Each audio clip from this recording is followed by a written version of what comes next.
Hai, selamat datang di video pembelajaran. Di kesempatan kali ini bersama saya, Lisa Artamevia, salah satu mahasiswi Universitas Negeri Malang. Di sini kita akan membahas mengenai pengukuran resistivitas semikonduktor. Lalu apa itu resistivitas? Jadi, menurut Schroeder dalam bukunya yang berjudul Semiconductor Material and Device Characterization, resistivitas adalah parameter fundamental yang menggambarkan sifat listrik material semikonduktor.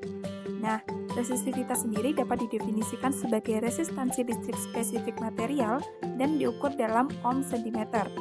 Pengukuran akurat sangat penting dalam pengembangan dan karakterisasi perangkat semikonduktor modern. Selanjutnya, kita akan membahas mengenai metode two-point probe. Jadi, metode two-point probe menggunakan dua elektroda untuk mengalirkan arus listrik dan mengukur tegangan. Elektroda ini biasanya terbuat dari bahan konduktif yang baik seperti tembaga atau emas, dengan ujungnya runcing untuk meminimalkan resistansi kontak. Berikut disajikan skema teknik pengukuran two-point probe.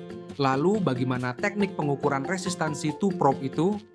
Jadi, seperti yang kita ketahui, densitas arus J sama dengan I per W kali T, di mana I adalah arus, W adalah lebar, dan T adalah ketebalan bahan.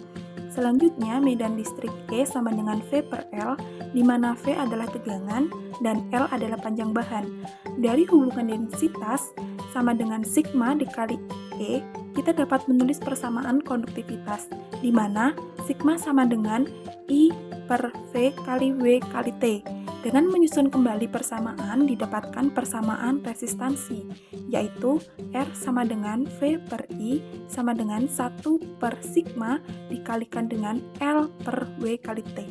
Karena konduktivitas berhubungan dengan resistivitas elektroda, maka dapat dihitung menggunakan persamaan Rho sama dengan R dikali A kali L, di mana Rho adalah resistivitas elektroda, R adalah resistansi, A adalah luas penampang elektroda yang dialiri arus listrik, dan L adalah panjang elektroda. Setelah membahas metode two-point probe, kita akan membahas mengenai metode four-point probe. Jadi, Schroeder menjelaskan bahwa metode four-point probe yang dikembangkan oleh Velders pada tahun 1954 adalah teknik standar untuk mengukur resistivitas semikonduktor. Alat ini menggunakan 4 probe yang diatur dalam garis lurus dengan jarak yang sama, biasanya 1 mm. 2 probe luar mengalirkan arus listrik, sementara 2 probe dalam mengukur tegangan.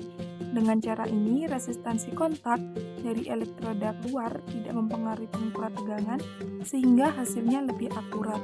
Berikut disajikan skema metode four-point probe. Jadi manakah yang lebih baik antara metode two point probe dengan four point probe? Pada setiap metode memiliki kelebihan dan kekurangannya masing-masing. Pada metode two-point probe memiliki kelebihan, yaitu pertama, desain elektroda sederhana sehingga konstruksi perangkatnya mudah. 2. Biaya implementasinya rendah. 3. Waktu persiapan singkat sehingga cocok untuk pengukuran cepat. Keempat, tidak memerlukan keahlian khusus. Dan yang kelima, dapat digunakan pada berbagai material dasar. Sedangkan kekurangan metode two-point probe yaitu pertama, akurasinya rendah. Kedua, sensitif terhadap resistansi kontak. Ketiga, hanya mampu mengukur resistivitas pada single kristal. Keempat, kesalahan pengukuran bisa mencapai 10 hingga 30%. Kelima, tidak sesuai untuk penelitian presisi. Dan yang keenam, hasilnya bergantung pada kualitas kontak elektroda. Selanjutnya, pada metode four-point probe juga memiliki kelebihan. Yang pertama, akurasi pengukuran sangat tinggi. Kedua, menghilangkan efek resistansi kontak yang sangat penting untuk pengukuran akurat pada material dengan resistivitas rendah. Ketiga, cocok untuk berbagai jenis material. Keempat, presisi pengukuran lebih dari 99%. Kelima, dapat mengukur resistivitas permukaan. Keenam, dapat mengukur sampel dengan berbagai bentuk dan ukuran, termasuk wafer bulat dan sampel dengan bentuk yang tidak teratur. Ketujuh, metode standar di laboratorium penelitian. Kedelapan, dapat digunakan untuk permukaan tipis. Dan yang terakhir, menghasilkan data yang dapat direproduksi. Sedangkan kekurangan pada metode four-point probe yaitu pertama, peralatan mahal dan memerlukan kondisi lingkungan terkontrol. Kedua, memerlukan keahlian khusus karena prosedur kalibrasinya rumit. Ketiga, sensitif terhadap kesalahan pemasangan. Keempat, membutuhkan persiapan permukaan yang sangat baik. Kelima, biaya operasionalnya yang tinggi. Mengacu pada kesimpulan, baik 4-point probe maupun 2-point probe memiliki peran penting dalam karakterisasi semikonduktor. Pemahaman tentang kelebihan dan keterbatasan masing-masing metode sangat penting untuk memilih teknik yang tepat sesuai dengan kebutuhan. Schroeder menekankan bahwa pemilihan metode yang tepat dapat memastikan pengukuran resistivitas yang akurat, yang pada gilirannya mendukung perkembangan teknologi semikonduktor yang lebih baik.